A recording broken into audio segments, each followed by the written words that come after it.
Hello అండి. Welcome to our channel. నేను మీ సిరి. ఈరోజు మనం చెప్పుకోబోయే కథ 'ప్రియానిదాన్ని' పార్ట్ 75. ఇక కథలోకి వెళ్దాం. నీ ఇంటెన్షన్ ఏంటో నాకు అర్థమైంది సోనాలి. నేను ప్రయత్నం చేస్తాను కానీ అతనెక్కడో గతంలోనే ఆగిపోయాడు. ప్రస్తుతానికి రాను అంటున్నాడు. ఇక భవిష్యత్ గురించి ఎలా ఆలోచిస్తాడు? నా మాట విరక్తిగా వచ్చింది. అవని, రిషికి రాహి అంటే ఎంత ఇష్టమో నీకు తెలియంది కాదు. అలాంటి తను అంతో ఇంతో సక్రమంగా ఉంటున్నాడు అంటే నీ వల్లే అని నా గడ్డం పట్టుకుని తల పైకి ఎత్తి చూస్తూ అంది. నాకు అవకాశం ఇవ్వట్లేదు సోనాలి. కనీసం తన చెయ్యి పట్టుకొని ఏదైనా చెప్పాలి అన్న కూడా భయం వేస్తుంది. ఎందుకో సోనాలి ముందు బయటపడకుండా ఉండలేకపోయాను నేను. నాకు రాహిణి మొత్తం చెప్పింది అవని. అందుకే రిషి జీవితంలోకి నిన్ను తీసుకొచ్చింది. అలాంటప్పుడు నువ్వు వెనకడుగు ఎందుకు వేస్తున్నావు?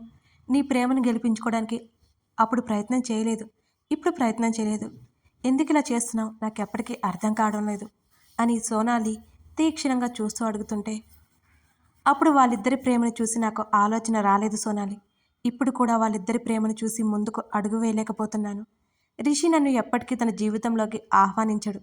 ఆ విషయం నాకు స్పష్టంగా తెలుస్తుంటే ఇక ముందడుగు ఎలా వేయను అని ఆగి, అందులోనూ అతను నన్ను అర్థం చేసుకోడు. ఇక అతనితో కలిసి బ్రతకాలి అనే ఆలోచనలు ఎలా పుడుతుంది అని క్షణకాలం ఆగి, నేను తగ్గి ఉంటాను, అలాగని తక్కువై ఉండలేను.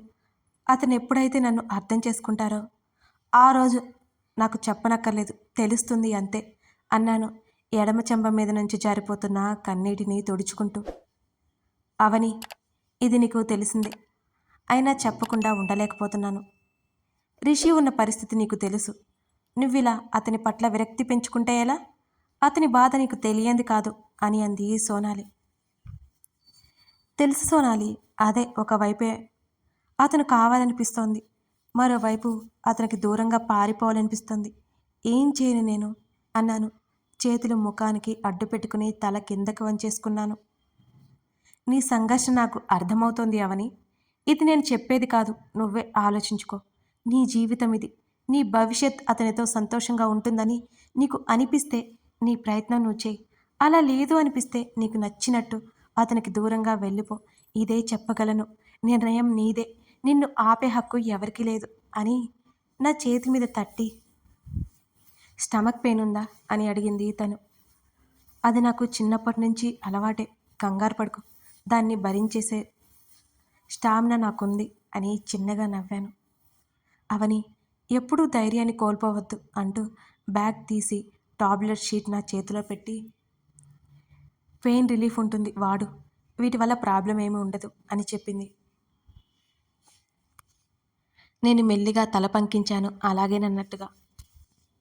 చాలా వీక్గా కనబడుతున్నా, బలమైన ఆహారం తీసుకో అని చెప్పి ఏమేమి తినాలా అని సలహాలు ఇచ్చి, వెళ్ళొస్తాను అంటూ నన్ను స్నేహపూర్వకంగా హత్తుకుని వదిలింది సోనాలి. తను వెళ్ళిపోయింది. ఇక మరో వారం రోజులు ఎంతో భారంగా, ఎంతో నిశ్శబ్దంగా, మరింత కష్టంగా ముందుకు కదిలాయి.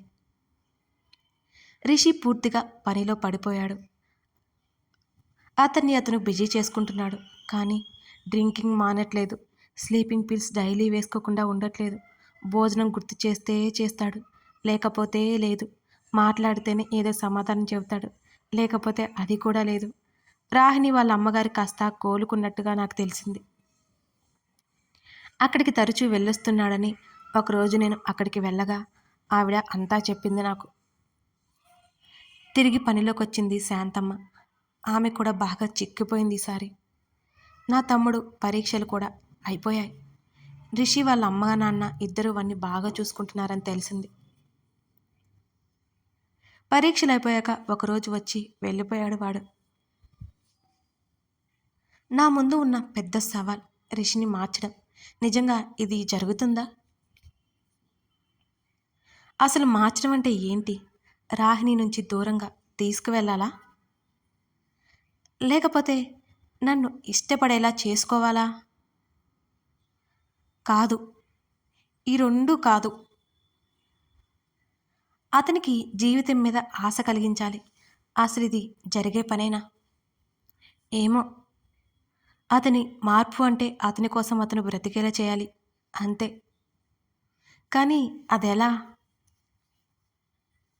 రాహిణి ఆలోచనలు అతనితోనే ఉండాలి. ఆమె అతనికి ఒక అందమైన జ్ఞాపకంగా మారాలి. అంతేకాని ఆమెని మర్చిపోయి అతను బ్రతకలేడసలు. అది నాకు బాగా తెలుసు. ఇక నా విషయం. నన్ను ఇష్టపడేలా చేయడం అంటే ఏం చేయాలసలు? నేను అలా ప్రయత్నం చేస్తే అతను నా శరీరాన్ని ఇష్టపడతాడేమో. ఆ రీజనింగ్ నుంచి వచ్చే ప్రేమ నాకు ఏమాత్రం ఇష్టం లేదు. రాహిణి వియోగాన్ని తట్టుకోలేక నాకు దగ్గరవుతాడేమో. అలాంటి ప్రేమ నాకు ఏమాత్రం అక్కర్లేదు. ప్రేమలో ఓ అనుభూతి ఉంటుంది. ప్రేమ కలిగినప్పుడు వచ్చే ఆ అనుభూతి అతను ఫీల్ అవ్వాలి. అవును. ఆ రోజు అతడు నోరు తెరిచి చెప్పక్కర్లేదు. అది ఆటోమేటిక్‌గా నాకు తెలిసిపోతుంది. అది జరుగుతుందా అసలు? నా ఆలోచనే తప్ప. మా మధ్యలో ఏమాత్రం కమ్యూనికేషన్ లేదు ముఖ్యంగా. ప్రయత్నం నా వైపు నుంచి కావాలి. ఎందుకంటే నా ప్రేమ కోసం నేనిప్పుడు పోరాడుతున్నాను. అతని ప్రేమ పొందడానికి అల్లాడిపోతున్నాను నేను. అతని నుంచి వ్యతిరేకత నాకు తప్పదు. కానీ నా ప్రయత్నమైతే అస్సలు ఆపను. ప్రేమనిస్తాను. అతడు అందుకుంటాడో లేదో అతనిష్టమిక. నా డైరీ బయటకు తీశాను. దానిలో బోలెడన్ని అందమైన జ్ఞాపకాలు, ఎన్నో చేదు గుర్తులు ఉన్నాయి. మరోసారి అతని పేరే, మరోసారి అతని గురించి అందులో ముద్రించేశాను. మది మోయలేని భారాల భావాలను చేరవేయడానికి నీ ముందు అక్షర తివాచీని పరిచాను.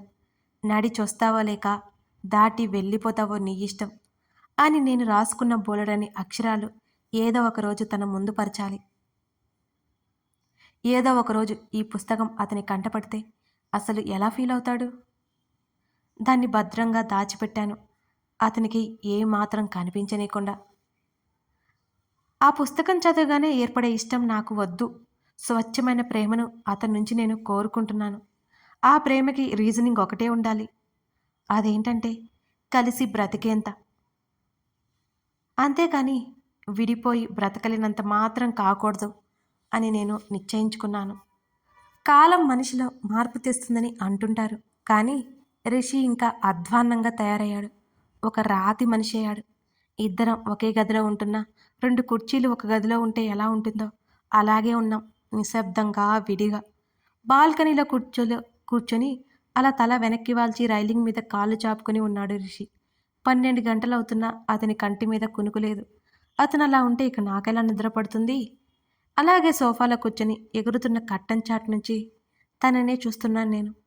అతని మదిలో ఎన్నెన్ని జ్ఞాపకాలు ఎగిసిపడుతున్నాయో. ఆ మాత్రం నేను అర్థం చేసుకోకుండా ఉండలేను నేను. అలాగని అతను జ్ఞాపకాల మధ్య నిశ్శబ్దంలో విహరిస్తూ భవిష్యత్తుని మర్చిపోతుంటే ఊరుకోలేను కదా. ఈ మధ్య తను నాతో మాట్లాడి 2 రోజులైపోయింది. మాసిన గడ్డం అలాగే ఉంది. ఎందుకో నాకు ఇంకా ఒక అడుగు వేయాలంటే భయం వేస్తుంది. అతని దృష్టిలో ఇంకెంత తక్కువైపోతానేమో, ఇదే నా భయం. కావాలని ఫోన్ తీసి పాటలు పెట్టాను. అబ్బబ్బా! అన్నీ విరహ గీతాలే. లేకపోతే గోలగోలగా ఉండే సాంగ్స్ అవన్నీ చూసి నాకు చిరాకు వచ్చింది. తను నా పాటల శబ్దానికి అసహనంగా కదిలాడు. అతను నిశీధులోకి చూస్తున్నాడు. నిద్రపోలేదు. బహుశా ఆ చీకట్లో రాహిణి నవ్వుతోందనుకుంటా. మంచి మెలోడీ సాంగ్ ఒకటి సెట్ చేసి ఫోన్ పక్కన పెట్టాను నేను. ఈ సాంగ్ బావుంటుంది. వినండి. ఓల్డ్ సాంగ్ అన్నమాట. మనకి పాటలు రావు కాబట్టి నేను స్కిప్ చేస్తున్నా. మీరు చక్కగా పాడేసుకోండి. భలే ఉంటుంది. 'ఇందిర' మూవీ సాంగ్ ఇది.